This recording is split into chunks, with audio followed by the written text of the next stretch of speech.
ಮಹಾದೇವಂಗೆ ಶರಣು, ಬಸವ ಪಾದಂಗಳಿಗೆ ಶರಣು, ನೆಲಯೋಗಿಗೆ ಶರಣು, ಗಡಿಯೋಗಿಗೆ ಶರಣು, ಇಲ್ಲಿ ನೆರೆದಿರುವ ಎಲ್ಲ ಶರಣ ಬಂಧುಗಳಿಗೆ ಶರಣು ಶರಣಾರ್ಥಿ.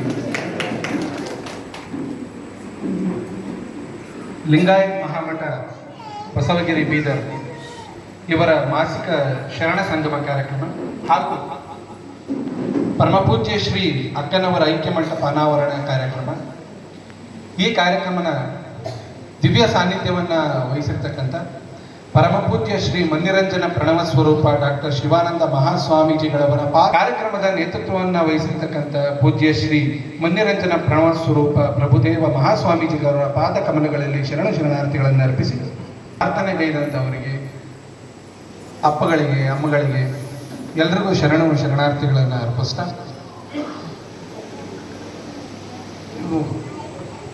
3 ದಿನ ಆಯಿತು ಬಂದು. 3 ದಿನದ ಮುಂಚೆನೇ ಬಂದಿದ್ವಿ ಇವತ್ತಿನ ಪ್ರವಚನಕ್ಕೆ. ಅದು ಇವತ್ತು ಪ್ರವಚನ ಮಾಡುವ ಒಂದು ಭಾಗ್ಯ ಈ ಸ್ಥಳದಲ್ಲಿ ನನಗೆ ಯಾಕೆ ಸಿಕ್ತಪ್ಪ ಅಂತ ಹೇಳಿದ್ರೆ, ಪರಮಪೂಜ್ಯ ಜಗದ್ಗುರು ಶ್ರೀ ಶ್ರೀ ಶಿವರಾತ್ರಿ ದೇಶಿಕೇಂದ್ರ ಮಹಾಸ್ವಾಮೀಜಿಗಳವರ ಕರುಣೆ. ಯಾಕಪ್ಪ ಅವ್ರ ಕರುಣೆ ಅಂತಂದ್ರೆ, ಅವ್ರು ಫಾರಿನ್ ಟೂರ್ಗೆ ಹೋಗಿದ್ದಾರೆ. ಅವ್ರು ಬರೋದು 1 ವಾರ ಮುಂದಕ್ಕೆ ಹೋಯ್ತು. ಹಾಗಾಗಿ ನಮ್ಮ ಕಾರ್ಯಕ್ರಮ ಇತ್ತು ಮೈಸೂರಲ್ಲಿ, ನಮ್ದು 1 ವಾರ ಮುಂದಕ್ಕೆ ಹೋಯ್ತು. ಹಾಗಾಗಿ ಇವತ್ತು ಜೋಡಿಸ್ಕೊಳ್ಳೋದಕ್ಕೆ ಅನುಕೂಲ ಆಯಿತು. ಇದನ್ನ ನನ್ನ ಜೀವನದ ಭಾಗ್ಯ ಅಂತ ನಾನಾದರೂ ಭಾವಿಸ್ತಾ, ಈ ಕಾರ್ಯಕ್ರಮಕ್ಕೆ ಬರೋದಕ್ಕೆ ಇನ್ನೂ ವಿಚಾರಗಳಿದ್ದಾವೆ. ಪ್ರಭುದೇವರ ಅಪ್ಪಗಳು ಅವ್ರು ಯಾವಾಗಲೂ ಕರೀತಾ ಇದ್ರು. 2018ನೇ ಇಸ್ವಿಯಿಂದಲೂ ಕರೀತಾ ಇದ್ರು, ಬರಬೇಕು ಅಂತ. ಮಧ್ಯೆ ಕರೋನಾ ಆಯಿತು, ಬರೋಕ್ಕಾಗಲಿಲ್ಲ. ಮತ್ತು ನಂತರದಲ್ಲಿ ಅವ್ರು ಹೇಳೋ ದಿನಾಂಕ ಮತ್ತು ನಮ್ಮದು ಹೊಂದಾಣಿಕೆ ಆಗ್ತಾ ಇಲ್ಲದ ಕಾರಣಕ್ಕೆ ಎಲ್ಲ ಅಪ್ಪಗಳಿಗೆ ಬಂದೇ ಬರ್ತೀನಿ ಅಂತ ಹೇಳಿ ಬಂದೆ. ಮತ್ತು ಇನ್ನೂ ಮೂಲ ಕಾರಣ ಅಕ್ಕನವರ ಬಗ್ಗೆ ನಾನು ನಿಮ್ಗೇನು ಹೇಳಬೇಕಾಗಿಲ್ಲ. ಅಕ್ಕನವರ ಬಗ್ಗೆ ನಾವು ಮೊದಲ ತಿಳಿದಿದ್ವಿ. ಆದರೆ ಅಕ್ಕನವರ ಕರಕಮಲ ಸಂಜಾತರಾದಂತಹ ಪೂಜ್ಯ ಶ್ರೀ ಪ್ರಭುದೇವ ಸ್ವಾಮೀಜಿಗಳವರು ಅವ್ರ ಬಗ್ಗೆ ಬಹಳ ತಿಳಿಸ್ತಾ ಇದ್ರು. ಕರೆ ಮಾಡಿ ನಾವೆಲ್ಲ ಮಾತಾಡ್ತಾ ಇರ್ಬೇಕಾದ್ರೆ ಅವರಲ್ಲಿದ್ದಂತಹ ತಳಮಳಗಳು, ಅಕ್ಕನವರು ಹಾಸಿಗೆ ಹಿಡಿದಿದ್ದಂತಹ ಸಂದರ್ಭದಲ್ಲಿ ಇವರು ಅವರು ಸೇವಾ ಮಾಡ್ತಿದ್ದಂತಹ ರೀತಿ ಎಲ್ಲವನ್ನ ನೋಡಿ ನನಗೆ ಅನ್ನಿಸ್ತಿತ್ತು, ಹಡದ್ರೆ ತಾಯಿ ಆಗ್ಬೇಕು ಅಂತೇನಿಲ್ಲ, ಉದರದೊಳಗಿಂತ ಹುಟ್ಟು ಬಂದ್ರೇನೆ ಮಗನಾಗಬೇಕು ಅಂತೇನಿಲ್ಲ. ಇದು ಕರುಳ ಸಂಬಂಧ ಅಂತೇನಿಲ್ಲ, ಇದು ಶರಣ ಸಂಬಂಧ. ಈ ಶರಣ ಸಂಬಂಧದೊಳಗೆ ನಾವೆಲ್ಲರೂ ಇವತ್ತು ಬೆಸೆದುಕೊಂಡಿದ್ದೀವಿ. ನಾನೋ ಎಲ್ಲಿಯವ, ಈಗಷ್ಟೇ ಹೇಳಿದ್ರು, ಇವನಾರವನೆಂದೆನಿಸದೆ ಇವ ನಮ್ಮವನೆಂದೆನಿಸಯ್ಯ, ನಿಮ್ಮ ಮನೆಯ ಮಗನೆಂದೆನಿಸಯ್ಯ ಕೂಡಲ ಸಂಗಮ. ನೇರವಾಗಿ ಪ್ರವಚನಕ್ಕೆ ಬರೋದಕ್ಕಿಂತ ಮುಂಚೆ ಉಪಕಥೆಗಳನ್ನ ಹೇಳಬೇಕಲ್ಲ. ಈ ಒಂದಷ್ಟು ನಮ್ಮ ಭಾಗದಲ್ಲಿ ಈ ತರ ಪ್ರವಚನ ಕಾರ್ಯಕ್ರಮಗಳಿಗೆ ಜನರನ್ನ ಕೂಡಿಸೋದು ಬಹಳ ಕಷ್ಟ. ಡಂಗೂರ ಸಾರಿಸ್ತೀವಿ, ಮನೆಗೆ ಪತ್ರಿಕೆ ಹಂಚ್ತೀವಿ, ಫೋನ್ ಹಚ್ತೀವಿ, ವಿಡಿಯೋ ಕಾಲ್ಗಳು ಮಾಡ್ತೀವಿ, ಅದೊಂದು ಮೀಟಿಂಗ್ ಮಾಡ್ತೀವಿ, ಅದಕ್ಕೊಂದು ಗ್ರೂಪ್ ಮಾಡ್ತೀವಿ, ಏನೇನೋ ಮಾಡ್ತೀವಿ. ಮ್ಯಾಕ್ಸಿಮಮ್ 50 ಜನ ಬರ್ತಾರೆ ಅಷ್ಟೇ. ಮ್ಯಾಕ್ಸಿಮಮ್ 50 ಜನ ಬರ್ತಾರೆ. ಪ್ರಸಾದಕ್ಕೆ 500 ಜನ ಇರ್ತಾರೆ. ನಮಗೆ ಆತ್ಮತೃಪ್ತಿ ಇದೆ, ಯಾಕಂದ್ರೆ ನಮ್ಮ ದಾಸೋಹ ಪರಂಪರೆ ಅಲ್ಲ, ಅದಕ್ಕಾದ್ರೂ ಬಂದ್ರಲ್ಲ ಅಂತ. ನಾನು ಯಾಕೆ ವಿಚಾರವನ್ನ ನಿಮ್ಗೆ ಹೇಳಕ್ ಹೊರಟಿದ್ದೀನಿ ಅಂತಂದ್ರೆ, ಪೂಜ್ಯಶ್ರೀ ಅಕ್ಕನವರು ಮಾಡಿದಂತಹ ಸಾಧನ ಏನಿದೆ ಮತ್ತು ಅಪ್ಪಗಳು ಅವರ ಹಾದಿಯಲ್ಲಿ ನಡೀತಾ ಇರೋದೇನಿದೆ, ಇವು ದಿವ್ಯ ಚೇತನಗಳು. ನಿಮ್ಮೆಲ್ಲರಿಗೂ ಸಿ ಅಶ್ವಥ್ ಅವ್ರು ಗೊತ್ತಿರಬೇಕು. ಕಂಚಿನ ಕಂಠದ ಅಶ್ವಥ್ ಅಂತಾನೆ ಫೇಮಸ್. ಸಿ ಅಶ್ವಥ್ ಅವರು ನಾವು ಒಮ್ಮೆ ಕೂತ್ಕೊಂಡು ಮಾತಾಡ್ತಾ ಇರ್ಬೇಕಾದ್ರೆ ಒಂದು ಕಥೆ ಹೇಳಿದ್ರು ನಮ್ಗೆ. ದೇಚಿ, ನಮ್ಗೆ ಆ ಕಾಲದಾಗ ರೆಕಾರ್ಡಿಂಗ್ ಇರಲಿಲ್ಲ, ಇಲ್ಲೂ ಇಡೀ ಕರ್ನಾಟಕದಲ್ಲಿರೋ ರೆಕಾರ್ಡಿಂಗ್ ಇರಲಿಲ್ಲ. ಮದ್ರಾಸ್ಗೆ ಹೋಗ್ಬೇಕಿತ್ತು ರೆಕಾರ್ಡಿಂಗ್ ಮಾಡೋದಕ್ಕೆ. ಮದ್ರಾಸಿಗೆ ಟ್ರೈನಲ್ಲಿ ರೆಕಾರ್ಡಿಂಗ್ ಹೋಗ್ತಿರಲ್ಲ ಇವರು. ಅವರು ಜಯಂತ್ ಕಾಯ್ಕಿಣಿ ಮತ್ತು ನಮ್ಮ ಯಾರು ಇತ್ತೀಚೆಗೆ ಪದ್ಮಶ್ರೀ ಅವಾರ್ಡ್ ಆಯ್ತಲ್ಲ, ನಮ್ಮ ಡಾಕ್ಟರ್ ದೊಡ್ಡರಂಗೇಗೌಡರು, ಇವರೆಲ್ಲರೂ ಪ್ರವಾಸ ಮಾಡ್ತಾ ಇರ್ಬೇಕಾದ್ರೆ ಮಧ್ಯದಲ್ಲಿ ಎಚ್ಚರಾಗಿ ಕೇಳ್ತಿದ್ರಂತೆ, ನನಗೆ ಒಂದು ಹಾಡು ಮಾಡಬೇಕು ಅನ್ನಂತ ಅನಿಸ್ತಾ ಇದೆ, ಯಾವ್ದಾದ್ರು ಒಂದು ಪೌರಾಣಿಕ ಕಥೆ ಹೇಳ್ತೀರಾ ದಯವಿಟ್ಟು ನಾನು ಹಾಡು ಮಾಡಬೇಕು ಇವಾಗ ಅಂತ. ಮೇಲ್ಗಡೆ ಸ್ಲೀಪರ್ ಕೋಚಲ್ಲಿ ಮಲಗಿದ್ರಲ್ಲ ಜಯಂತ್ ಕೈಕಿಣಿ, ಇವ್ರದ್ದು ಶುರುವಾಯಿತು ಅಂತ ಆ ಕಡೆ ತಿರುಗಿ ಮಲಗಿಬಿಡ್ತಾರೆ. ಆಯ್ತು ಹೇಳ್ತೀನಿ ಅಂತ ಹೇಳಿ ಇನ್ನೊಬ್ರು ಕವಿಗಳು ಕಥೆಯನ್ನ ಹೇಳಕ್ ಶುರು ಮಾಡ್ತಾರೆ. ಯಾವ ಪೌರಾಣಿಕ ಕಥೆ ಹೇಳ್ತೀಯಪ್ಪ ನೀನು? ಯಾವ ಪೌರಾಣಿಕ ಕಥೆ ಹೇಳ್ತಾರಪ್ಪ ಅಂತ ಹೇಳಿದ್ರೆ ಈ ಪಂಪ ಭಾರತದಿಂದ ಆಯ್ದ ಒಂದು ಕಥೆಯನ್ನ ಹೇಳ್ತಾರೆ. ಯಾವ ಕಥೆನ ಹೇಳ್ತಾರೆ? ಕಲಿದೇವರ ಮೆರವಣಿಗೆ ಹೇಳ್ತೀನಿ, ಕೇಳ್ತೀರಾ?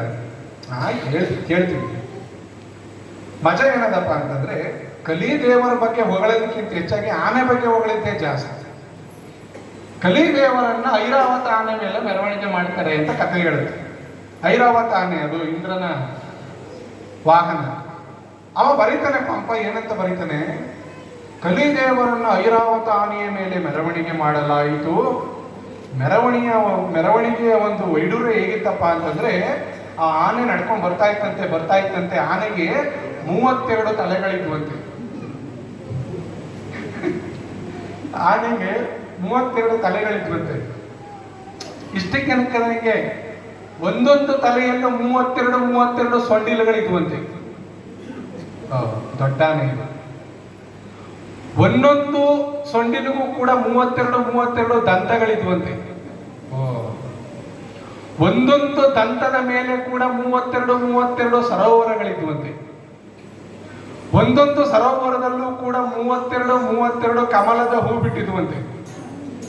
ಒಂದೊಂದು ಕಮಲದ ಹೂವಿನಲ್ಲೂ ಕೂಡ 32 ಪುಷ್ಪದಳಗಳಿದ್ವಂತೆ. ಒಂದೊಂದು ಪುಷ್ಪದಳದ ಮೇಲೂ ಕೂಡ 32 ನರ್ತಕಿಯರು ನೃತ್ಯ ಮಾಡ್ತಿದ್ರಂತೆ. ಒಬ್ಬೊಬ್ಬ ನರ್ತಕಿಗೂ 32 ಕೈ.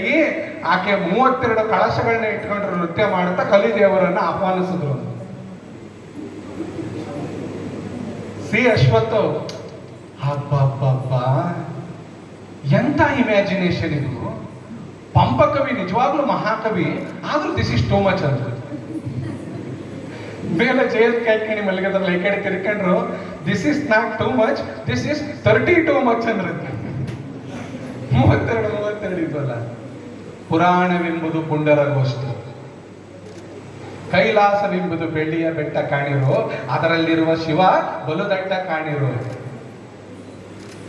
ನಮ್ಮ ಕಡೆ ನೀವು ಮಠಗಳಿಗೆ ಬರ್ರಿ, ನಮ್ಮ ಭಾಗದ ಮಠಗಳಲ್ಲಿ 100% ವೈದಿಕತೆ ಸಿಗುತ್ತೆ.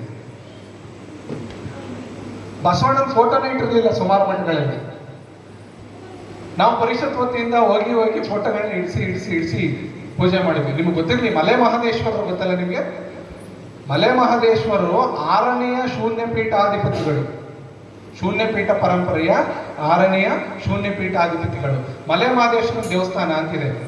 ನಾವೆಲ್ಲರಿಗೂ ಗೊತ್ತಿರಲಿ, ಎಕ್ಸ್ಪ್ಲಾಯಿಟೇಷನ್ ಅಂದ್ರೆ ಹೆಂಗ್ ನಡೀತದೆ ಅಂತಂದ್ರೆ ಈ ಜಗತ್ತಿನೊಳಗ. ಇತ್ತೀಚೆಗೆ ಯಾಕೋ ಕೆಲವರಿಗೆ ನಮ್ಮ ಒಂದು ಬಸವ ತತ್ವದ ಮೇಲೆ ಪ್ರೀತಿ ಆಗ್ಬಿಟ್ಟಿದೆ. ಹೆಂಗ್ ನಡೀತದಪ್ಪ ಅಂತಂದ್ರೆ ಮಹಾಂತ ಮಲ್ಲಯ್ಯ ಅಂತ ಅವ್ರ ಹೆಸರು.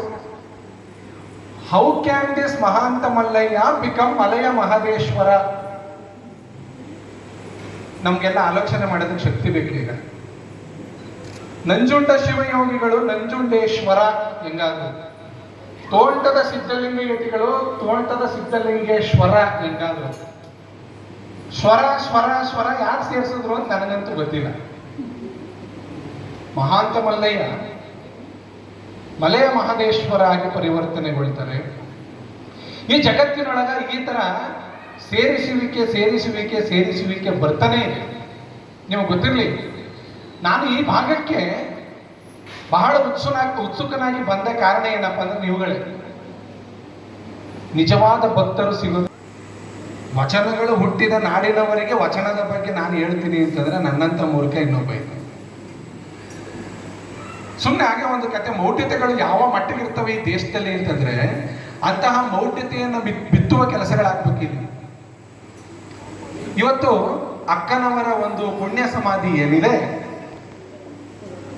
ಅದರ ಒಂದು ಅನಾವರಣ ಎಷ್ಟು ಅರ್ಥಪೂರ್ಣವಾಗಿ ಆಯ್ತಪ್ಪ ಅಂತ ಹೇಳಿದ್ರೆ, ವಚನದ ಹೊತ್ತಗೆಯನ್ನ ಅದರ ಮೇಲಿರಿಸಿ ಪುಷ್ಪಾರ್ಚನೆಯನ್ನ ಮಾಡಿ ವಚನದ ಪಠಣಗಳ ಮೂಲಕ ಕಾರ್ಯಕ್ರಮವನ್ನು ಉದ್ಘಾಟನೆ ಮಾಡಿದರು.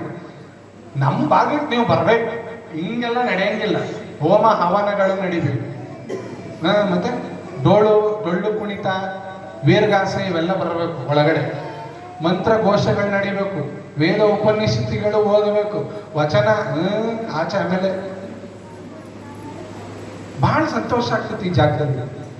ಇಂತಹ ಒಂದು ಪ್ರಬುದ್ಧ ಜೀವಿಗಳನ್ನ ಸೃಷ್ಟಿ ಮಾಡಿರ್ತಕ್ಕಂಥ ಈ ಭಾಗದ ಮಠಾಧಿಪತಿಗಳಿಗೆ ಇಲ್ಲಿಂದಲೇ ಒಂದು ಶರಣ.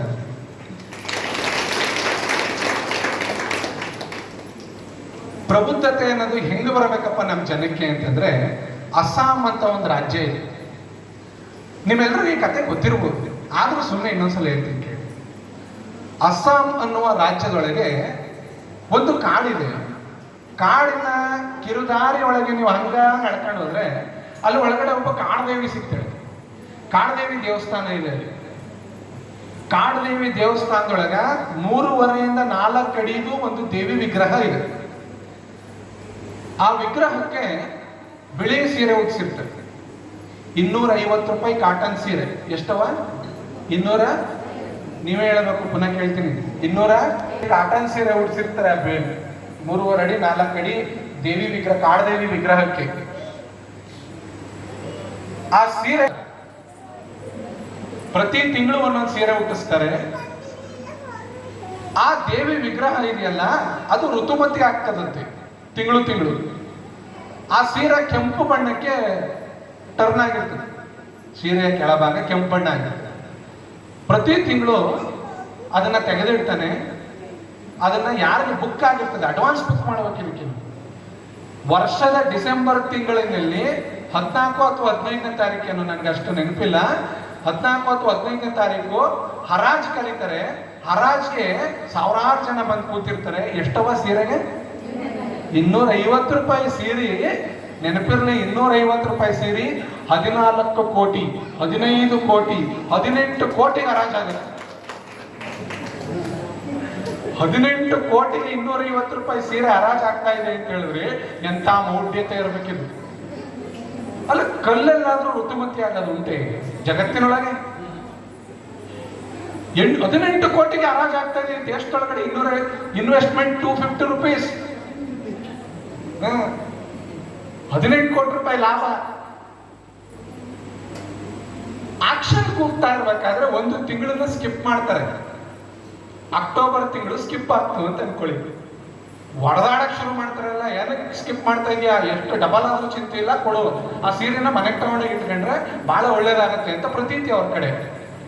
ಇಲ್ರಿ, ಅದು ಬುಕ್ ಆಗಿದೆ ಆಲ್ರೆಡಿ. ನಮ್ಮ ನಿಯಮದ ಪ್ರಕಾರ ಬುಕ್ ಆಗಂಗಿಲ್ಲ ಅದು. ಇಲ್ಲಿ ಆಕ್ಷನ್ ಕರಿಬೇಕು. ನೀವು ಯಾರು ಜಾಸ್ತಿ ಬಿಟ್ಟು ಬರ್ತದೆ ಅವ್ರಿಗೆ ನೀವು ಒಪ್ಪಿಸ್ಬೇಕು. ಅದನ್ನ ಯಾರು ಕೊಟ್ಟಿದ್ದಾರೆ ಏನು ಅಂತ. ಈ ದೇಶದ ಮೊದಲ ಪ್ರಜೆ ರಾಷ್ಟ್ರಪತಿ ಬುಕ್ ಮಾಡಿದ್ದಾರೆ ಅಂತ. ವಿ ಗಿರಿ ಅಂತ, ವರಹಗಿರಿ, ವೆಂಕಟಗಿರಿ ಅಂತ ಅಂದ್ಬಿಟ್ಟು ಒಬ್ಬರು ರಾಷ್ಟ್ರಪತಿಗಳಿರ್ತಾರೆ. ಆ ರಾಷ್ಟ್ರಪತಿಗಳು ಈ ಸೀರೆನ ಅಡ್ವಾನ್ಸ್ ಬುಕ್ ಮಾಡಿರ್ತಾರೆ. ದೇಶದ ಪ್ರಥಮ ಪ್ರಜೆ ರಾಷ್ಟ್ರಪತಿಗೆ ಇಂಥ ಮೌಢ್ಯತೆ ಇರಬೇಕಾದ್ರೆ ಕಾಳಿ ಉಂಡಿ, ಬೀರಿ ಉಂಡಿಲಿ ಇರೋರ್ಗಿರಲ್ವಾ? ಇದನ್ನ ತಲೆಯಿಂದ ತಗಲಾಕುವಂತ ಕೆಲಸನ, ತೆಗೆದಾಕ್ತಕ್ಕಂಥ ಕೆಲಸನ ಈ ಭಾಗದ ಪೀಠಾಧಿಪತಿಗಳು, ಮಠಾಧಿಪತಿಗಳು, ಶರಣರು ಮಾಡ್ತಾ ಅನಾದಿ ಕಾಲದಿಂದಲೂ ಬಂದಿದ್ದಾರೆ. ವಚನ ಸತ್ಯವನ್ನ, ವಚನ ಸತ್ವವನ್ನ, ವಚನ ಸಾರವನ್ನ ಇನ್ನೂ ಜೀವಂತವಾಗಿ ಉಳಿಸಿದ್ದಾರೆ. ವಚನ ಒಂದು ವಿಚಾರವನ್ನ ನಾನು ಹಂಗೆ ಹೇಳ್ತಾ ಇರ್ಬೇಕು ಸುಮ್ಮನೆ. ಅಪ್ಪ ಅವರು ಅದನ್ನೇ ಹೇಳ್ತಿದ್ರು. ಈಗ ಶರಣರು ಯಾರು ಮಾತಾಡ್ತಾ ಹೇಳಿದ್ರು, ಸುಮಾರು ಸ್ತುತಿನಿಂದೆಗಳು ಬಂದವು, ಅದನ್ನೆಲ್ಲ ಮೀರಿ ಈ ಮಟ್ಟಕ್ಕೆ ತಂದು ನಿಲ್ಲಿಸಿದ್ದಾರೆ ಇದನ್ನ ಅಂತ. ಅಂದ್ರೆ ನಮ್ಮ ಮನಸ್ಥಿತಿ ಹೆಂಗಪ್ಪ ಅಂತಂದ್ರೆ, ನಾವು ನಾಟಕ ಮಾಡಿಸ್ತೀವಿ ಮೈಸೂರಲ್ಲಿ. ನಾವು ಇವಾಗ ಅದನ್ನೇ ಹೇಳ್ತಿದ್ದೆ ಅಣ್ಣವ್ರಿಗೆ. ನಾವು ನಾಟಕ ಹೆಂಗಪ್ಪ ಮಾಡಿಸ್ತೀವಿ ಅಂತ ಹೇಳಿದ್ರೆ ಎಲ್ಲ ಯಂಗ್ಸ್ಟರ್ಸ್, ಸ್ಟೂಡೆಂಟ್ಸ್, ನನ್ನ ಸ್ಟೂಡೆಂಟ್ಸೇ ನಾಟಕ ಮಾಡೋದು. ಮೈಸೂರು ರಂಗಾಯಣ ಕೇಳಿದಿರಲ್ಲ, ಅಲ್ಲಿ ನಾಟಕ ಮಾಡಿಸ್ತೀವಿ ನಾವು ರಂಗಾಯಣ.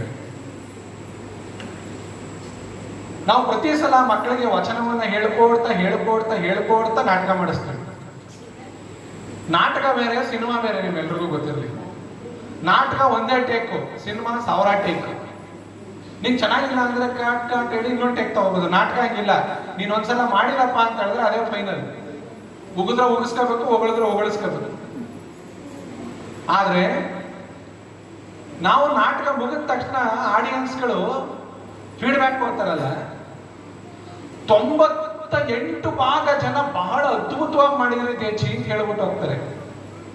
ಇನ್ನು 2% ಜನ ಸ್ವಲ್ಪ ಇಂಪ್ರೂವ್ಮೆಂಟ್ ಬೇಕಿತ್ತು, ಸ್ವಲ್ಪ ಇನ್ನೊಂದು ಸ್ವಲ್ಪ ನೋಡ್ಕೊಳ್ಳಿ ಹಂಗೆ ಹಿಂಗೆ ಅಂತ ಹೇಳ್ಬಿಟ್ಟು ಹೋಗ್ತಾರೆ. ನನಗೆ 3 ದಿನ ನಿದ್ದೆ ಬರಲ್ಲ. ಯಾಕಪ್ಪ 3 ದಿನ ನಿದ್ದೆ ಬರಲ್ಲ ಅಂತ ಹೇಳಿದ್ರೆ, ಸ್ವಲ್ಪ ಇನ್ನೂ ಇಂಪ್ರೂವ್ಮೆಂಟ್ ಬೇಕು ಅಂತಂದಲ್ಲ ಇವ. ನಾನು 98% ಜನ ಬಹಳ ಚೆನ್ನಾಗಿತ್ತು ಅನ್ನೋದಕ್ಕೆ ಸಂತೋಷನೇ ಪಡ್ಲಿಲ್ಲ. ಅವ ಯಾವ ಲೆಕ್ಕಕ್ಕಿಲ್ಲದ್ರೆ 2% ಅವ ಇಂಪ್ರೂವ್ಮೆಂಟ್ ಬೇಕು ಅಂದಲ್ಲ, ಅದೊಂದು ತಲೆಗೆ ಹಾಕೊಂಡು 3 ದಿನ ನಿದ್ದೆ ಮಾಡಲಿಲ್ಲ. ನನ್ನಂತ ಹುಚ್ಚ ಜಗತ್ತಿನಲ್ಲಿ ಇನ್ನೊಬ್ಬಿಲ್ಲ. ಇದಕ್ಕ ಒಬ್ರು ಶರಣರದ ಒಂದು ಕತೆ ಇತ್ತು ಕೇಳಿ. ಏನ್ ಹೇಳ್ತಾರಪ್ಪ ಶರಣರಂದ್ರೆ, ಹಿಂಗೆ ಹೊಳೆ ಹಾಯ್ತಿದ್ರಂತೆ ಶರಣರು ಹೊಳೆ ಹಾಯ್ಕೊಂಡು ಆಶ್ರಮದ ಕಡೆ ಹೋಗ್ತಾ ಇರ್ಬೇಕಾದ್ರೆ ಹೊಳೆ ಏರೋದಂದ್ರೆ ಮತ್ತೆ ಎಲ್ಲೋ ಮಳೆ ಆಗಿರ್ತದೆ, ಜೋರ್ ಮಳೆಯಿಂದ ಹೊಳೆ ಏರ್ತದೆ. ತಾಯಿ ಒಬ್ಬಳು ಮಗಳನ್ನ ಕರ್ಕೊಂಡು ಹೊಳೆ ದಾಟಿಸ್ತಾ ಇರ್ತಾಳೆ. ತಾಯಿ ದಾಟಿ ಬಿಟ್ಲು, ಮಗು ಬಂಡೆ ಹತ್ರ ಸಿಗಾಕೊಂತ, ಹೆಣ್ಣು ಮಗು. ಕಾಪಾಡಲ್ಲ ಅಂತ ಹೋಗಕತ್ತ. ಅವಾಗ ಒಬ್ರು ಶರಣರು ಓಡ್ ಬಂದು ನದಿಗೆ ಹಾರಿ ಆ ಮಗಿನ ಎತ್ಕೊಂಡು ಹೆಗಲ ಮೇಲೆ ಕೂರಿಸ್ಕೊಂಡು ಆ ಕಡೆ ದಡಕ್ಕೆ ದಾಟಿಸಿ ಬರ್ತಾರೆ.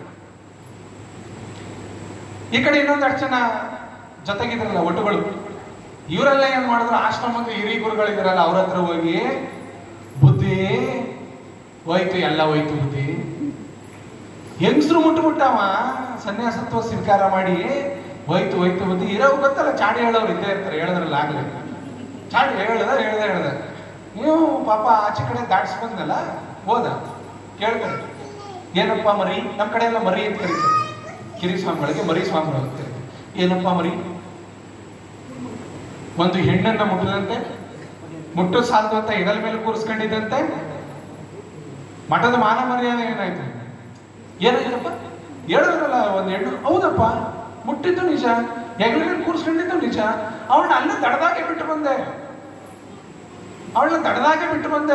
ಮನಸ್ಸು ತುಂಬಾ ತುಂಬ್ಕೊಂಡು ಮಠದ ತನಕ ತಂದವ್ರು ಇವ್ರಿಗೆ ಹೋಗಿರಿ ಫಸ್ಟ್. ನಾನು ಹೆಗಲ ಮೇಲೆ ಕೂರ್ಸ್ಕೊಂಡಿದ್ ನಿಜ, ಕೂರ್ಸ್ಕೊಂಡಿದ್ದ ಅವಳನ್ನ ಆಚೆ ದಡ ಇತ್ತಲ್ಲ, ಅಲ್ಲೇ ಬಿಟ್ಟೆ ಅವಳನ್ನ. ಆದ್ರೆ ಮನಸ್ಸಿನ ತುಂಬಿಕೊಂಡು ಅವಳನ್ನ ಮಠದ ತನಕ ತಂದವ್ ಅವರ ಕೇಳಿ. ಅಂದ್ರೆ ಮೈಲಿಗೆ ಎಂಬುದು ಮೈಗಲ್ಲ, ಮನಸ್ಸಿಗೆ. ಮನಸ್ಸಿನ ಮೈಲಿಗೆಯನ್ನು ಕಳಿಬೇಕಲ್ಲ ನಾವು, ಹೌದಲ್ಲ? ಈ ಮನಸ್ಸಿನ ಮೈಲಿಗೆಯನ್ನು ಕಳೆಯೋದೇ ಬಹಳ ದೊಡ್ಡ ಕಷ್ಟ ಇವತ್ತಿನ ಜಗತ್ತಿನೊಳಗೆ. ಹಾಗಾದ್ರೆ ನಾವು ಮನಸ್ಸಿನ ಮೈಲಿಗೆಯನ್ನು ಹೆಂಗಪ್ಪ ಕಳಿಬೇಕು? ಈ ತರ ಶರಣರ ವಿಚಾರಧಾರೆಗಳನ್ನ ನಾವು ಅರಿತುಕೊಂತ ಹೋಗ್ಬೇಕು. ಅಕ್ಕನವರ ವಚನಕ್ಕೆ ಬಂದು ನಾನು ಇನ್ನೇನೋ ಮುಗಿಸ್ತೀನಿ. ನನಗೆ ಕೊಟ್ಟಿದ್ದ ಟೈಮಲ್ಲಿ 10 ನಿಮಿಷ ಇದೆ ಅಷ್ಟೇ. ನಾನು ಹೆಂಗೆ ಕೂತಿರ್ಬೇಕಾದ್ರೆ ನಮ್ಮ ಇಷ್ಟಲಿಂಗ ದೀಕ್ಷಾ ಗುರುಗಳು ಬಸವಯೋಗಿ ಪ್ರಭು ಸ್ವಾಮೀಜಿಗಳು ಅಂತ ಕೆಲವರು ನೋಡಿರ್ಬೋದು.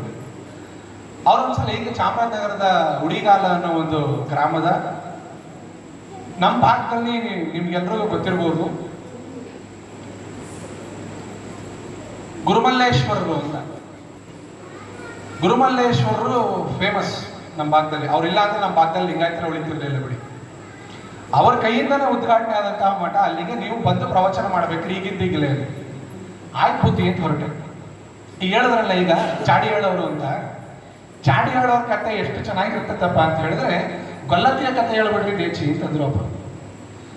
ಇವು ಯಾವ ಗೊಲ್ಲತ್ತಿಯ ಕತೆ ಹೇಳ್ತೀನಿ, ಆಯ್ತಪ್ಪ ಹೇಳ್ತೀನಿ ಅಂತ ಅಂದ್ಬಿಟ್ಟು, ಗೊಲ್ಲತ್ತಿ ಅಂತ ಹೇಳಿದ್ರೆ ಗಡಿಗೆ ತುಂಬಾ ಮೊಸರು, ಹಾಲು, ಬೆಣ್ಣೆ ಇದನ್ನ ಮಾರ್ಕೊಂಡು ತಿರುಗಾಡ್ತಕ್ಕಂಥವಳು ಗೊಲ್ಲತ್ತಿ. ಗೊಲ್ಲತ್ತಿಯ ಕತೆ ಆಯ್ತಪ್ಪ ಹೇಳ್ತೀನಿ. ಒಮ್ಮೆ ಹೀಗೆ ಆಸ್ಥಾನದಲ್ಲಿ ಚರ್ಚೆ ನಡೀತಾ ಇರ್ತದೆ.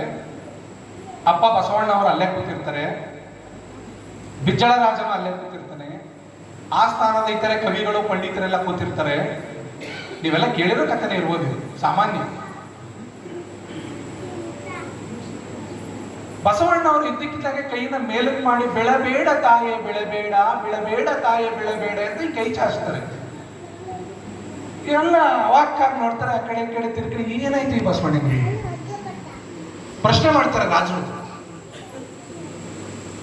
ಬಸವಣ್ಣನವರೇ, ಬೆಳಬೇಡ ತಾಯಿಯ ಬೆಳೆಬೇಡ, ಬೆಳಬೇಡ ತಾಯಿಯ ಬೆಳೆಬೇಡ ಎಂದು 2 ಬಾರಿ ಜೋರಾಗಿ ಉದ್ಘೋಷಿಸಿದಿರಲ್ಲ, ಏಕೆ?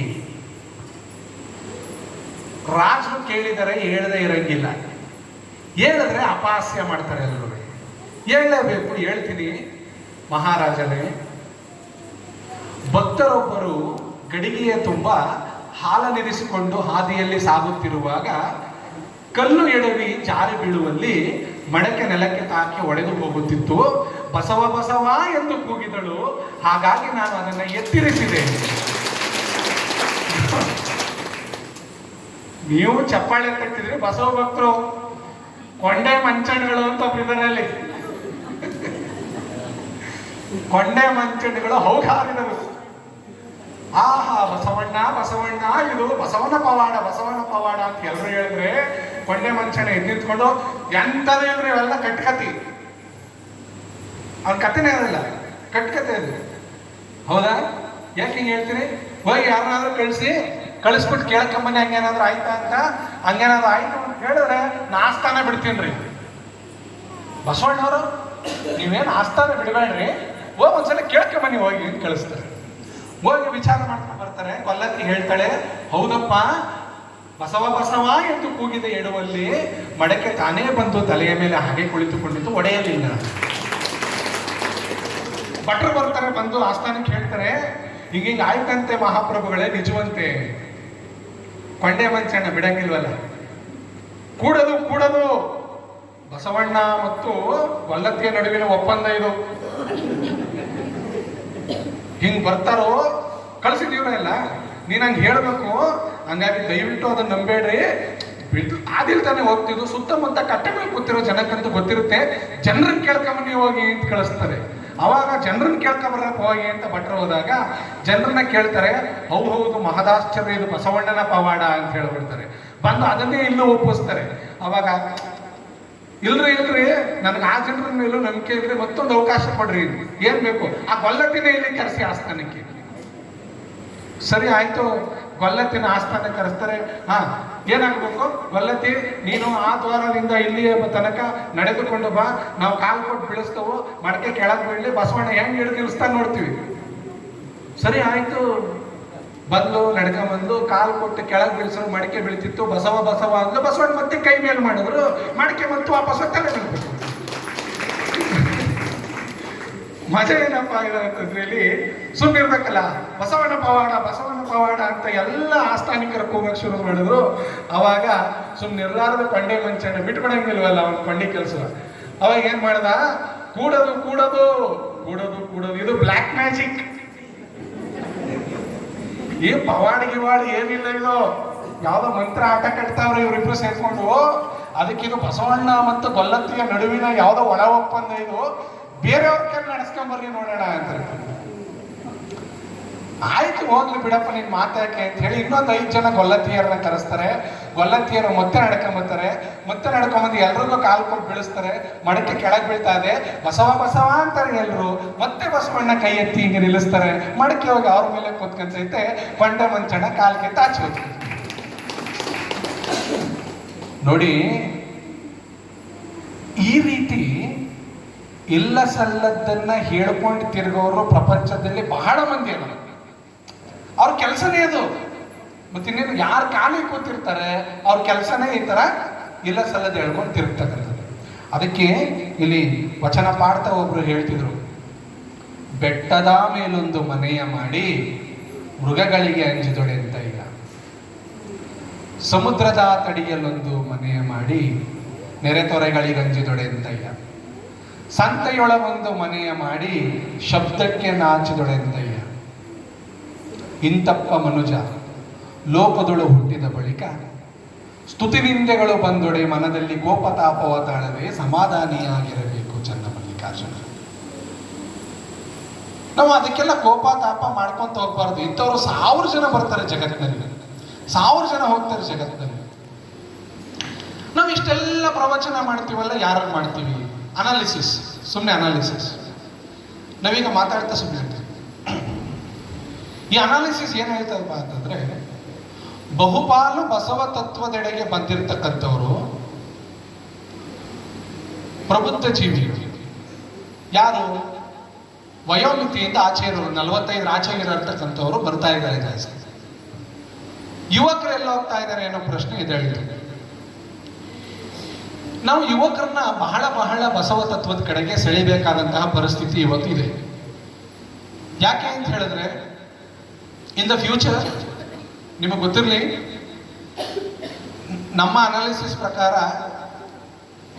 ನಮ್ಮ ಭಾಗದಲ್ಲಿ ಕನ್ನಡ ಮಾತನಾಡುವ ಭಾಗಗಳೇನಿದ್ದಾವೆ ಅಲ್ಲಿ 5680 ಮಠಗಳಿತ್ತು, ಲಿಂಗಾಯತ ಮಠಗಳು. 5680 ಲಿಂಗಾಯತ ಮಠಗಳಿತ್ತು. ಇವತ್ತು ಎಷ್ಟವ ಅಂತ ಎಣಿಸಿರಿ? ಲಿಂಗಾಯತ ಮಠಗಳು ಎಷ್ಟವ ಅಂತ ಗೊತ್ತಾ ನಿಮಗೆ? 6380 ಅಷ್ಟೇ. ಎಲ್ಲಿಗೋದು ಎಲ್ಲ? ಅದರಲ್ಲಿ ಈ ತರಹದ ಸಾಮಾಜಿಕ ಕಾರ್ಯಗಳನ್ನ, ಬಸವ ತತ್ವ ಮತ್ತು ವಚನ ಸಾರವನ್ನು ಸಾರುತ್ತಿರುವಂತಹ ವರ್ಕಿಂಗ್ ಮಠಗಳು ಎಷ್ಟಿದಾವೆ ಅಂತ ಪ್ರಶ್ನೆ ಬಂತು. ಉಳ್ಕೊಂಡಿರೋದ್ರಲ್ಲಿ 28%. ಇನ್ನು ಮುಂದಿನ ದಿನಮಾನಗಳಲ್ಲಿ ಇವು ಕೂಡ ಅಳಿಯದಂತೆ ನೋಡಿಕೊಳ್ಳುವ ಜವಾಬ್ದಾರಿ ನಿಮ್ಮದು, ನಮ್ದು. ಏನಪ್ಪ ಜವಾಬ್ದಾರಿ ಏನದ ಅಂತಂದ್ರೆ, ನಾವು ಮಾತ್ರ ಬಂದ್ರೆ ಸಾಲದು, ಮಕ್ಕಳನ್ನು ಕರ್ಕೊಂಬರ್ಬೇಕು. ಈ ವಿಚಾರ ನಿಮಗೆ ಗೊತ್ತು. ಆ ವಿಚಾರ ನಾವು ಮಕ್ಕಳಿಗೂ ಮನಸ್ಸಿಗೂ ಬಿತ್ತಬೇಕಲ್ಲ. ಮಕ್ಕಳ ಮನಸ್ಸಿಗೆ ಬಿತ್ತಲಿಲ್ಲ ಅಂದ್ರೆ ಆಗಲ್ಲ ಅಲ್ಲ. ವ್ಯಸನ ಮುಕ್ತರನ್ನಾಗಿ ಮಾಡಬೇಕು ಅಂತ ಹೇಳಿ ನಾವು ಇಡೀ ನಮ್ಮ ಭಾಗದಾದ್ಯಂತ, ಬೇಜಾರು ಮಾಡ್ಕೋಬೇಡಿ, ನಾನು ಬಸವಯೋಗಿ ಅಪ್ಪಗಳು ಇಬ್ರು ಬಸ್ ಸ್ಟ್ಯಾಂಡ್ದಾಗ ನಿಂತಿದ್ವಿ. ಬಸ್ ಸ್ಟ್ಯಾಂಡ್ದಾಗ ನಿಂತಿರುವಾಗ ಯಾವನೋ ಒಬ್ಬ ತಲೆ ಕೆರ್ಕೊಂಡು ನಮ್ಮ ಹತ್ರನೇ ಬಂದ. ನಮ್ಮ ಹತ್ರನೇ ತಲೆ ಕೆರ್ಕೊಂಡ್ ಬಂದವ, ಅಪ್ಪ ನಮಸ್ತೆ ಅಪ್ಪ ಅಂದ. ನಮಸ್ತೆ, ಹೇಳಪ್ಪ ಏನಾಗಬೇಕು ಅಂತಂದು. ಏನಿಲ್ರಿ, ನಿಮ್ ಕೂಡ ಸ್ವಲ್ಪ ಮಾತಾಡಕ್ಕಿತ್ತು. ಮಾತಾಡು, ಏನಂತ ಮಾತಾಡು, ಒಂದು ಸಹಾಯ ಬೇಕಿತ್ತು. ನೀವೇನು 10 ರೂಪಾಯಿ 20 ರೂಪಾಯಿ 100 ರೂಪಾಯಿ ಕೇಳ್ತಾನೆ ಕೋಣ ಅಂತ ಬಿಟ್ಟು ಜೋಬ್ ಕೈ ಹಾಕ್ತೆ. ಹಂಗಿಲ್ರಿ ಅಪ್ಪ, ನಿಮ್ಮಿಂದ ನನ್ಗೊಂದು ಅನುಗ್ರಹ ಆಗ್ಬೇಕಾಗಲ್ಲ. ಅನುಗ್ರಹನ? ಏನು ಅನುಗ್ರಹ ಬೇಕು ಹೇಳಪ್ಪ? ಏನಿಲ್ಲಪ್ಪ, ನಾನು ಒಂದು ಚಟಕ್ಕೆ ಬಿದ್ದೀನಿ. ಒಂದು ಚಟದಿಂದ ಮುಕ್ತ ಮಾಡೋದಕ್ಕೆ ಶಿಷ್ಯನಾಗಿ ಸ್ವೀಕರಿಸಿ ಅಂತ ಏನಾದ್ರು ಕೇಳ್ತಾ ಇದ್ದಾನೆ ಅಂತ ನನ್ನ ಮನಸ್ಸಲ್ಲಿ. ಏನ್ ಚಟಕ್ಕೆ ಬಿದ್ದೀಯೋ? ಅಪ್ಪ ಗಾಂಜಾ ಹೊಡಿತೀನಪ್ಪ, ಗಾಂಜಾ. ಹೇ, ಹಂಗೆಲ್ಲ ಮಾಡಬೇಡ ತಮ್ಮ, ನೀನು ಯುವಕಾದೀನು, ನಿನ್ನ ಬದುಕೇನೋ ಸೌಸತ್ ಭಾಳ ಇದೆ, ಹಂಗೆಲ್ಲ ಮಾಡಬೇಡ ನೀನು, ಜೀವನ ಚಂದ ಇರ್ತದೆ, ಅದೆಲ್ಲ ಬಿಟ್ಟು ಹಂಗಂತ ಹೇಳಿದ್ವಿ. ಅವೆಲ್ಲ ಇರಲಿ ಅಪ್ಪ, ನಿಮ್ಮಿಂದ ಸಹಾಯ ಆಗ್ಬೇಕಲ್ಲಪ್ಪ. ಏನು ಸಹಾಯ ಬೇಕು? ನೀವೇನು ತಪ್ಪು ತಿಳ್ಕೊಳಂಗಿಲ್ಲಪ್ಪ. ಏನಿಲ್ಲ ಹೇಳಪ್ಪ, ನಿಮ್ಮ ಮಠದಾಗ ಗಾಂಜಾ ಸಿಗುತ್ತಂತೆಲ್ಲ ಕೊಡ್ರಿ.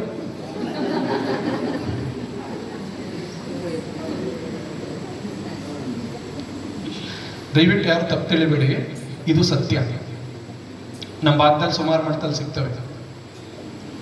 ಯಾಕೆ ಇದನ್ನು ಹೇಳ್ತೀನಿ ಅಂತ ಹೇಳಿದ್ರೆ, ಅರಿವೇ ಗುರುವಾದವನ ಕೆಲಸ ಏನಿದೆ, ಜಗತ್ತಿಗೆ ತನ್ನ ಅರಿವನ್ನ ಹರಿಸ್ಬೇಕು. ತಾನೇ ವ್ಯಸನಿಯಾದಾಗ, ಮೊನ್ನೆ ಈ ಬೆಳಿಗ್ಗೆ ಯಾರಿಗೋ ಶರಣರು ಮಾತಾಡ್ತಿ ಹೇಳ್ತೀವಿ, ದೊಡ್ಡ ಕಳ್ಳನೇ ನೀನು, ದೊಡ್ಡ ಕಳ್ಳ ಅಂತ ನಾನು ಇನ್ನೊಬ್ಬನಿಗೆ ಬೆರಳು ಮಾಡಿ ತೋರಿಸ್ಬೇಕಾದ್ರೆ ನನ್ನ ಒಂದು ಆತ್ಮಸಾಕ್ಷಿ ಅನ್ನೋದಿದೆಯಲ್ಲ, ಇನ್ನೂ 3 ಬೆರಳು ನನಗೆ ತೋರಿಸ್ತಾ ಇದೆ, ನೀನು ಅವನಕ್ಕಿಂತ ದೊಡ್ಡ ಕಳ್ಳ ಕಣೋ, ಅವನಕ್ಕಿಂತ ದೊಡ್ಡ ಕಳ್ಳ ಅಂತ. 1 ಬೆರಳು ಮಾತ್ರ ಅವನ್ ಕಳ್ಳ ಅಂತ ಇದೆ, ಇನ್ನೂ 3 ಬೆರಳು ಆತ್ಮಸಾಕ್ಷಿ ಅವನಕ್ಕಿಂತ ದೊಡ್ಡ ಕಳ್ಳ, ಅವನಕ್ಕಿಂತ ದೊಡ್ಡ ಕಳ್ಳ ಅಂತ ಅಪ್ಪ ಬಸವಣ್ಣವ್ರು ಅದಕ್ಕೆ ಹೇಳಿದ್ರು, ಲೋಕದ ಡೊಂಕ ನೀವೇಕೆ ತಿದ್ದುವಿರಿ, ನಿಮ್ಮ ತನುವ ಸಂತೈಸಿಕೊಳ್ಳಿ, ನಿಮ್ಮ ಮನವ ಸಂತೈಸಿಕೊಳ್ಳಿ, ನೆರೆಮನೆಯವರ ದುಃಖಕ್ಕೆ ಅಳುವವರ ಮೆಚ್ಚ ನಮ್ಮ ಕೂಡಲ ಸಂಗಮ ದೇವರು. ಇವತ್ತು ನಮ್ಮ ಯುವ ಪಡೆಯನ್ನ ಸಪ್ತ ವ್ಯಸನಗಳಿಂದ ದೂರ ಇಡಬೇಕಾದ ಸಂದರ್ಭ ಬಂದಿದೆ. ಚನ್ನಬಸವಣ್ಣನವರು ಸಪ್ತ ವ್ಯಸನದ ಬಗ್ಗೆ ಮಾತಾಡ್ತಾರೆ. ಗೊತ್ತಾ? ತನು ವ್ಯಸನ, ಮನ ವ್ಯಸನ, ಧನ ವ್ಯಸನ, ವಿಶ್ವ ವ್ಯಸನ, ವಾಹನ ವ್ಯಸನ, ಉತ್ಸಾಹ ವ್ಯಸನ, ಮತ್ತೆ ಸೇವಕ ವ್ಯಸನ. ಇವು 7 ವ್ಯಸನಗಳಿದಾವಲ್ಲ, ಇದರಿಂದ ಆಚೆ ಬರಲಾರದೆ ಸಾಯ್ತಾ ಇದ್ದೀವಿ ನಾವು. ತನು ವ್ಯಸನ ಇದೆಯಲ್ಲ, ನಿಮ್ಮ ಭಾಗದಲ್ಲಿ ಹೆಂಗ್ ಗೊತ್ತಿಲ್ಲ, ನಮ್ಮ ಭಾಗದಲ್ಲಿ ಸಾಲ ಮಾಡಿ ಮನೆ ಮಾರ್ಕೊಂಡ್ರು ಸರಿ, ಲಿಂಗಾಯತರು ಜೋರಾಗಿ ಮದುವೆ ಮಾಡಬಹುದು. ಬೇರೆಯವ್ರಿಗೆಲ್ಲ ಹಂಗಿಲ್ಲ, ಸಾಲ ಮಾಡಿದ್ರು ಚಿಂತೆ ಇಲ್ಲ. ನಮ್ಮ ಲಿಂಗವಂತ ಪರಂಪರೆಯವರು ದೊಡ್ಡ ಛತ್ರದಲ್ಲೇ ಮದುವೆ ಮಾಡಬೇಕು, ಸಾವಿರಾರು ಜನರ ಊಟ ಹಾಕಬೇಕು, ಮದುವೆ ಮಾಡಬೇಕು, ಕೆಜಿ ಗ್ರಾಮ್ ಲೆಕ್ಕದಲ್ಲೆಲ್ಲ ಚಿನ್ನ ಹಾಕಿರ್ಬೇಕು ಆಕೆ. ಇವ್ರನ್ನೆಲ್ಲ ಕರೆದಿರ್ತಾರಲ್ಲ, ಇವಳು ಮನೆಗೆ ಹೋಗಿ ಹೇಳ್ಬೇಕು, ಇಷ್ಟು ತೊಲ ಬಂಗಾರ ಮಾಡಿಸಿದ್ರೆ ಅಂತ ನಮ್ಮ ಮಗಳಿಗೂ ಹಂಗೆ ಮಾಡಿಸ್ಬೇಕ್ರಿ, ಹಂಗೆ ಮಾಡಿಸ್ಬೇಕ್ರಿ. ನೀವು ಮದುವೆಗಳಿಗೆ ಹೋಗ್ರಿ, ವಿಭೂತಿ ಧಾರಣೆ ಮಾಡಿರೋರು ಸಿಕ್ಕದು ಬೆರಳೆಣಿಕೆ, ಮೇಕಪ್ ಮಾಡಿರೋರು ತುಂಬಾ ಜನ ಸಿಗ್ತಾರೆ. ಭಗವಂತನಿಗೆ ಬೇಕಾಗಿರ್ತಕ್ಕಂಥದ್ದು ದೇಹ ಸೌಂದರ್ಯ ಅಲ್ಲ, ಆತ್ಮ ಸೌಂದರ್ಯ. ನಾವು ಅದನ್ನ ಹೇಳ್ತಾ ಇರ್ತೀವಿ. ಒಂದ್ಸಲ ದೊಡ್ಡಮರಳವಾಡಿ ಅಂತ ನಮ್ಮಲ್ಲಿ ಕನಕಪುರದ ಹತ್ರ ಒಂದು ಮಠ ಇದೆಯಪ್ಪ, ಅಲ್ಲಿಗೆ ಇಳಕಲ್ ಹಬ್ಬಗಳು ಅವಾಗ ಬರ್ತಾ ಇರ್ತಾರೆ. ಅವ್ರ ಮಠಕ್ಕೆ ಹೋಗಿದ್ನ, ಯಾವುದೇ ಒಂದು ಬಿಲ್ವ ಪತ್ರ ಹೂವಿಂದ ಪೂಜೆ ಮಾಡಿಸಿದ್ರು ಅವಾಗ ಒಂದು ಮಾತು ಹೇಳಿದ್ರು ಅಂತ ಅವ್ರು ಸ್ವಾಮೀಜಿ ನನ್ಗೆ ಹೇಳ್ತಿದ್ರು. ನೀವು ನಮ್ಮಲ್ಲೆಲ್ಲ ಪೂಜೆ ಮಾಡ್ತಾರೆ ನೋಡಿ, ನಮ್ಮ ಕಡೆ ಎಲ್ಲ ಪಾತ್ ಪೂಜೆಗಳು ಜಾಸ್ತಿ, ಭಿನ್ನಗಳು ಜಾಸ್ತಿ. ನೀವು ಪಾತ್ ಪೂಜೆ ಮಾಡಲಿಲ್ಲ ಅಂತ ಹೇಳಿದ್ರೆ ಮನೆ ಕಾರ್ಯಕ್ರಮ ನಡೆಯಂಗೆ ಇಲ್ಲ. ಆ ಮಠಕ್ಕಿದು ಪಾತ್ ಪೂಜೆ ನೀವು ನೋಡಿ, ಗಂಧಾರ್ಪಿತ ಮಾಡ್ತಾರೆ, ಬಸಿತಾ ಮಾಮೂಲಿ ಧರಿಸ್ತಾರೆ, ನಾನಾ ವಿಧ ಪುಷ್ಪ ಪರಿಮಳಂ ಸಮರ್ಪಯಾಮಿ ಅಂತ ಸೇರಿಸಿರ್ತಾರೆ, ಅವೆಲ್ಲನೂ ಮಾಡ್ತಾರೆ. ಹಾಲು ಹುಯ್ತಾರೆ, ನೀರು ಹುಯ್ತಾರೆ, ಜೇನುತುಪ್ಪ ಹುಯ್ತಾರೆ. ಸುಮ್ಮನೆ ನಿಮ್ಗೆಲ್ಲ ಒಂದು ಪ್ರಶ್ನೆ ಕೇಳ್ತೀವಿ, ಜಲದ ಮೇಲೆ ಏನಾದರೂ ನಮಗೆ ಹಕ್ಕಿದೆಯೇ? ನಾವು ಸೃಷ್ಟಿ ಮಾಡಿದ್ದ ಜಲ. ಕ್ಷೀರದ ಮೇಲೆ ಏನಾದರೂ ನಮ್ಮ ಹಕ್ಕಿದೆಯೇ? ನಾವು ಸೃಷ್ಟಿ ಮಾಡಿದ್ದ ಕ್ಷೀರ. ಜೇನುತುಪ್ಪದ ಮೇಲೆ ಏನಾದರೂ ನಮ್ಮ ಹಕ್ಕಿದೆಯೇ? ನಾವು ಸೃಷ್ಟಿ ಮಾಡಿದ್ದ ಜೇನುತುಪ್ಪ. ನೀರಾಗ್ಲಿ, ಜೇನುತುಪ್ಪ ಆಗ್ಲಿ, ಇನ್ನೊಂದು ಹುಳುವಿನ ಎಂಜಲದು. ಫಲಪುಷ್ಪಗಳಿದಾವಲ್ಲ, ಹೌದಾ? ಹೌದಾ? ಫಲಪುಷ್ಪಗಳಿದಾವ, ಹೌದಾ? ಅದ್ರ ಮೇಲೆ ನಮ್ಗೆ ಏನಾದ್ರು ಹಕ್ಕಿದೆಯಾ? ಇಲ್ಲ. ಹಂಗಾದ್ರೆ ನಾನು ಹೂನು ಮುಡ್ಸಕ್ಕಾಗ್ತಾ ಇಲ್ಲ, ಯಾಕೆಂದ್ರೆ ಆ ಹೂವು ನಂದಲ್ಲ. ಹಾಗಾದ್ರೆ ಜಗತ್ತಿನಲ್ಲಿ ಎಂದೂ ಬಾಡದ ಒಂದು ಹೂವನ್ನ ಭಗವಂತನ ತಂದು ಮುಡಿಸ್ಬೇಕು ಅಂದ್ರೆ ಬುದ್ಧಿವಂತ. ಜಗತ್ತಿನಲ್ಲಿ ಎಂದೂ ಬಾಡದ ಒಂದು ಆಡಳಿತಾಧಿಕಾರಿ ಆದ್ಮೇಲೆ ಓನರ್ ಆಗಬೇಕು ಅಂತ ಆಸೆ. ಹೆಂಗೆ ಗ್ರಾಮ PM ಆಗಬೇಕು ಅಂತ ಆಸೆ ಪಡ್ತಾನೆ, ಆ ರೀತಿ ಅಧಿಕಾರಕ್ಕೋಸ್ಕರ ಆಸೆ ಪಡೋದಿದೆಯಲ್ಲ, ಶೂನ್ಯ ಸ್ಥಾಪಿಸ್ತವ್ರೆ. ಅವರಿಗೆ ಪೀಠದಲ್ಲಿ ಕೂತ್ಕೊಳ್ಳುವಂತಹ ಜ್ಞಾನ ಇರಲಿಲ್ಲ, ಅಪಾರ ಜ್ಞಾನಿಗಳವರು. ಆದ್ರೂ ಅಲ್ಲಮ ಪ್ರಭು ದೇವರನ್ನ ಕರೆದು ಬಂದು ತೋರಿಸ್ತಾರೆ. ಇದು ತ್ಯಾಗ. ಈಗ ನಮ್ಮವ್ರು ಹಿಂಗಿಲ್ಲ. ಇವಾಗ ಇದು ನಂದ ಪಕ್ಷ, ನಾನ ಇರಬೇಕು, ನಮ್ಮ ಮನೆಯವರೇ ಇರಬೇಕು, ನಮ್ಮ ಪರಂಪರೆನೇ ಇರಬೇಕು, ನಮ್ಮ ಮನೆಯವರು ಎಲ್ಲ ಇರಬೇಕು, ಸಾಯ್ತಾರೆ. ವಿಶ್ವ ವ್ಯಸನ, ವಾಹನ ವ್ಯಸನ. ಇದೇ ರೀತಿ ಎಕ್ಸಾಂಪಲ್, ಕುಂಟೊಬ್ಬ ಕೂತಿದ್ದಂತೆ ರಸ್ತೆಯಲ್ಲಿ, ಕುಂಟಿಗೆ ನಡ್ಕೊಂಡು ಹೋಗೋ ನೋಡಿ ಆಸೆ ಆಯ್ತು, ನಾನು ನಡಿಬೇಕಲ್ಲ ಅಂತ. ಭಗವಂತ ಆಯ್ತು ನಡಿಯಪ್ಪ ಅಂತ ತರುಣಿಸ್ತಾ ನಡಿಯಕ್ ಶುರು ಮಾಡಿದ. ನಡೀತಿದ್ದವಂಗ ಸೈಕಲ್ ಹೊಡಿಬೇಕು ಅಂತ ಆಸೆ ಆಯ್ತು, ಸೈಕಲ್ ಹೊಡಿತಿದ್ದವಂಗ ಮೋಟರ್ ಸೈಕಲ್ನಾಗ ಹೋಗ್ಬೇಕು ಅಂತ ಆಸೆ ಆಯ್ತು, ಮೋಟರ್ ಸೈಕಲ್ ಹೋಗ್ತವ ಆಟೋದಲ್ಲಿ ಹೋಗ್ಬೇಕು ಅಂತ ಆಸೆ ಆಯ್ತು, ಆಟೋದಲ್ಲಿ ಹೋಗ್ತಿದ್ದವನಿಗೆ ಒಂದು ಸಣ್ಣ ಕಾರಾದ್ರೂ ಬೇಡವಾ ಅಂತ, ಸಣ್ಣ ಕಾರ್ನಾಗ ಹೋಗ್ತಿರವ ambassador car, next Volkswagen ಹೋಗ್ಬೇಕು ಅಂತ ಆಸೆ ಆಯ್ತು. ಇನ್ನು ಆಚೆಗೆ ಮುಂದುವರೆದು ಅವನಿಗೆ ವಿಮಾನದಾಗ ಹೋಗ್ಬೇಕು ಅಂತ ಆಸೆ ಆಯ್ತು. ಹೌದಾ? ವಾಹನ ವ್ಯಸನಗಳು ಇವೆಲ್ಲ. ಉತ್ಸಾಹ ವ್ಯಸನ ಅಂತ ಒಂದಿದೆ, ಸೇವಕ ವ್ಯಸನ. ನಾನು ಮುಗಿಸ್ತೀನಿ. ಉತ್ಸಾಹ ವ್ಯಸನ ಅಂತಂದ್ರೆ ಏನು ಗೊತ್ತಾ ನಿಮ್ಗೆ? ಈ ನಿಮ್ಮ ಭಾಗದಲ್ಲಿ ಎಷ್ಟು ನಿಷ್ಠೆಯಿಂದ ಭಕ್ತರು ಕೆಲಸ ಮಾಡ್ತಾರೆ, ಮಠದ ಕಾರ್ಯ ಅದು ಇದು ಅಂತಂದ್ರೆ, ರಸ್ತೆ ಒಳಗೆ ಒಂದು ಗುಂಡಿ ಬಿದ್ದಿದ್ರೆ, ರಸ್ತೆಯಲ್ಲಿ ಒಂದು ಗುಂಡಿ ಬಿದ್ದಿದ್ರೆ ಅಲ್ಲೇ 4 ಜನ ನಿಂತಿರ್ತಾರೆ. ಸುಮ್ಮನೆ ಕಾಲಲ್ಲಿ ತಳ್ಳಿದ್ರೆ ಗುಂಡಿ ಮುಚ್ಚೋಗ್ಬಿಡುತ್ತೆ. ಅವೇನಂತಾನೆ ಗೊತ್ತಾ? ಗಾಡಿ ಬಂದ್ರೆ ಬಿದ್ದೈತವಪ್ಪ, ಗುಂಡಿ ಮುಚ್ಚೋದಲ್ವಾ ಅಂತಂದ್ರೆ, ಈ ಗೌರ್ಮೆಂಟ್ ಬುದ್ಧಿ ಇಲ್ಲ. ಸಿದ್ದರಾಮಯ್ಯ ಹೇಳಿ ಮುಚ್ಚಲಿ, ಯಡಿಯೂರಪ್ಪಂಗೆ ಹೇಳಿ ಮುಚ್ಚಲಿ. ಈ ಯಾವ್ದೋ ಒಂದು ಕಾಡು ಊರಿಗೆ ಗುಂಡಿ ಮುಚ್ಚಕ್ಕೆ ಸಿದ್ದರಾಮಯ್ಯ, ಯಡಿಯೂರಪ್ಪ, ಕುಮಾರಸ್ವಾಮಿ ಇವರೆಲ್ಲ ಬರಬೇಕು. ಖಾಲಿ ಮಾತು ಇವೆಲ್ಲ. ಈ ಜನಗಳ ಆಸೆ ಏನಿರ್ತದೆ ಗೊತ್ತಾ? ಇವ್ರಿಗೆಲ್ಲ ಸುಮಾರು ಜನರ ನೋಡಿ ಇವತ್ತಿನ ಕಾರ್ಯಕರ್ತರು ಹೆಂಗಿರ್ತಾರೆ ಅಂದ್ರೆ, ದೊಡ್ಡ ದೊಡ್ಡ ರಾಜಕಾರಣಿಗಳ ಹತ್ರ ಹೋಗ್ಬಿಟ್ಟು ಒಂದು ಸೆಲ್ಫಿ ತಗೊಂಡ್ಬಿಟ್ರೆ ಖುಷಿ. ಅವ್ರಿಗೆ ಅವ್ರ ಪರಿಚಯ ತೋರಿಸ್ಕೋಬೇಕು, ದೊಡ್ಡ ದೊಡ್ಡವರು ಪರಿಚಯ ಮಾಡ್ಕೋಬೇಕು ಅಂತ ಆಸೆ. ಅವಕ್ಕೆ ದೊಡ್ಡ ದೊಡ್ಡವ್ರ ಮೇಲೆ ಆಸೆ ಮಾಡಿ ಇವತ್ತಿನ ಒಳಗೆ ಪೇಪರ್ ನೋಡಿದ್ರೆ ಜೀವ ಕಳ್ಕೊಂಡವ್ರದೇ ಸುದ್ದಿ. ದೊಡ್ಡ ದೊಡ್ಡವ್ರ ಪರಿಚಯ ಮಾಡ್ಕೊಂಡು ಇದು ಉತ್ಸಾಹ ವ್ಯಸನ. ದೊಡ್ಡ ದೊಡ್ಡವ್ರ ಪರಿಚಯ ಮಾಡೋದು ಹಂಗಲ್ಲ. ದೊಡ್ಡ ದೊಡ್ಡವರ ಪರಿಚಯವನ್ನ ನೀನು ಮಾಡಿಕೊಳ್ಳಬೇಡ, ನಿನ್ನ ಜೊತೆಗೆ ನಿನ್ನನ್ನು ನಂಬಿ ಬಂದವರನ್ನ ದೊಡ್ಡವರನ್ನಾಗಿ ಮಾಡು. ಅದು ದೊಡ್ಡತನ ಅಂತ. ಕೊನೆಯದಾಗಿ ಸೇವಕ ವ್ಯಸನ. ಇದನ್ನ ಎರಡು ತರವಾಗಿ ನಾವು ವಿಂಗಡಿಸ್ಬೋದು. ಸೇವಕ ವ್ಯಸನ ಅಂದ್ರೆ ಸೇವನೆ ಮಾಡ್ತಕ್ಕಂಥದ್ದು. ಇವಿದಾವಲ್ಲ, ಗೊತ್ತಲ್ಲ, ಬೀಡಿ, ಸಿಗರೇಟು, ಮದ್ಯಪಾನ, ಇಂಥವೆಲ್ಲ, ಇದನ್ನೆಲ್ಲ ಸೇವನೆ ಮಾಡ್ತಕ್ಕಂಥವು. ಇವೆಲ್ಲ ಸೇವಕ ವ್ಯಸನಗಳು. ಇನ್ನೊಂದು ಸೇವಕ ವ್ಯಸನ ಅಂದ್ರೆ ನನಗೆ ಆಳಿರ್ಬೇಕು, ಕಾಳಿರ್ಬೇಕು, ನಾನು ಮುಂದೆ ನಡ್ಕೊಂಬತ್ತಾ ಇದ್ರೆ ಅವ್ ಹೇಳಿದ್ರೆ ಸಂಬೋಳಿ ಅನ್ಕೊಂಡು ಹೋಗ್ಬೇಕು. ಆ ಪದ್ಧತಿ ಇವತ್ತು ಇದೆ, ಬಿಟ್ಟಿಲ್ಲ. ಅದು ಎಲ್ಲರೂ ದೂರ ಸರಿಸ್ಬೇಕು. ಹೌದಾ? ಈ ತರ ಸೇವಕರುಗಳನ್ನ ಇಟ್ಕೊಂಡು ನಾವು ನೋಡಿದೀವಿ. ಅಧಿಕಾರವನ್ನ ಯಾವ ಮಟ್ಟಕ್ಕೆ ಅನುಭವಿಸುವ ಜನಗಳಿದ್ದಾರೆ ಅಂತ ಹೇಳಿದ್ರೆ, ಪಕ್ಕದಲ್ಲೇ ಸ್ವಿಚ್ ಇರ್ತದೆ, ಫ್ಯಾನ್ದು ಆನ್ ಮಾಡಂಗಿಲ್ಲ, ಬೆಲ್ ಓದುತ್ತಾನೆ, P1 SR ಅಂತಾನೆ, ಫ್ಯಾನ್ ಆನ್ ಮಾಡ ಪಕ್ಕದಲ್ಲೇ ಬಾಗಿಯಿಂದ ಹುಡುಕಿದ್ರೆ ಸಿಗ್ತದೆ, ಫ್ಯಾನ್ ಆನ್ ಮಾಡೋರು. ಇದು ಸೇವಕ ವ್ಯಸನ. ಈ ಸಪ್ತ ವ್ಯಸನಗಳಿಂದ ನಿಮ್ಮ ಮಕ್ಕಳನ್ನ ನೀವು ದೂರ ಮಾಡಿದ್ರಿ ಅಂತ ಆದ್ರೆ ಮುಂದೆ ಬರುವ ಜಗತ್ತಿಗೆ ಅವರು ಬೆಳಕಾಗ್ತಾರೆ ಅಂತ ನನ್ನ ಭಾವನೆ. ಹಾಗಾಗಿ ಹೆಚ್ಚು ಹೆಚ್ಚು ಹೆಚ್ಚು ಹೆಚ್ಚು ಯುವಕರನ್ನ ಬಸವ ತತ್ವದ ಕಡೆ ಕರ್ಕೊಂಬರ್ರಿ ದಯಮಾಡಿ. ಈ ಸಂಘಟನೆ ಬಹಳ ದೊಡ್ಡದಾಗಿ ಬೆಳೆದಿ. ಬಸವ ತತ್ವ ಇವತ್ತು ನಾನು ಮೊನ್ನೆ ಅದನ್ನ ಹೇಳಿದ್ರು. ಯುನೆಸ್ಕೋ ಗೊತ್ತಲ್ಲ, ಯುನೆಸ್ಕೋ ವಿಶ್ವಸಂಸ್ಥೆಯ ಒಂದು ಅಂಗಸಂಸ್ಥೆ ಯುನೆಸ್ಕೋ ಈಗ ಹೋದ ಒಂದು ಸ್ಟೇಟ್ಮೆಂಟ್ ಅನ್ನ ಕೊಟ್ಟಿದೆ. ಪೆರಿಯಾರ್ ರಾಮಸ್ವಾಮಿ ಅಯ್ಯಂಗಾರ್ರ ಬಗ್ಗೆ ಏನಂತ ಹೇಳುತ್ತಪ್ಪ ಅಂತಂದ್ರೆ, Periyar Ramaswamy Iyengar is the Socrates of India. ವಿಶ್ವಸಂಸ್ಥೆ ಹೇಳ್ತಕ್ಕಂಥದ್ದು. ನಾವ್ ಯಾಕೆ ನಮ್ಮವ್ರನ್ನ ಅಲ್ಲಿ ತನಕ ಕರ್ಕೊಂಡು ಹೋಗ್ಲಿಲ್ಲ ಅಂತ ನನಗೆ ಒಮ್ಮೊಮ್ಮೆ ಖೇದ ಆಗ್ತದೆ ಮನಸ್ಸಿಗೆ. ಹೌದಲ್ಲ? ಅನ್ಸಲ್ಲ? ನಮ್ಮ ಮನಸ್ಸಿಗೆ ಆ ಥರ ಅನಿಸ್ತದೆ. ಅವನೇನು ಹೇಳಬೇಕು ಅಂತಿಲ್ಲ. ಅವನು ಹೇಳಿದ್ರೆ ಮಾತ್ರ ನಮ್ಮವ್ರು ವಿಶ್ವಗುರು ಅಂತಲ್ಲ, ಅವ್ರು ವಿಶ್ವಗುರುವೇ. ಹಾಗಾಗಿ ನಾನು ಯಾಕೆ ನಿಮಗೆ ಅರಿಕೆ ಮಾಡ್ಕೊತಾ ಇದ್ದೀನಿ, ಪರಿಪರ್ಯಾಗಿ ಬೇಡ್ಕೊತಾ ಇದ್ದೀನಿ ಅಂದರೆ, ದಯಮಾಡಿ ಯಂಗ್ಸ್ಟರ್ಸ್ನ ನೀವು ಬಸವ ತತ್ವ ಕರ್ಕೊಂಬರ್ರಿ.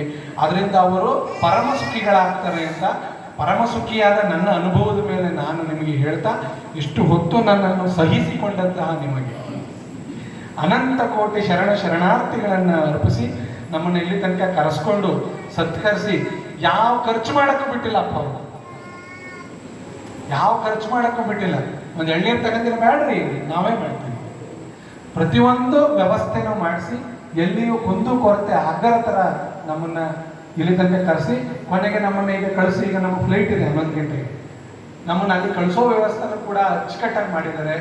ಅಂತಹ ಅಪ್ಪಗಳಿಗೆ ಮತ್ತು ಹಿರಿಯ ಗುರುಗಳಿಗೆ, ಎಲ್ಲ ಬಸವಾದಿ ಶರಣ ಬಂಧುಗಳಿಗೆ ಶರಣಾರ್ಥಿಗಳನ್ನು ಅರ್ಪಿಸಿ ನನ್ನ ಮಾತು ಮುಗಿಸ್ತೇನೆ.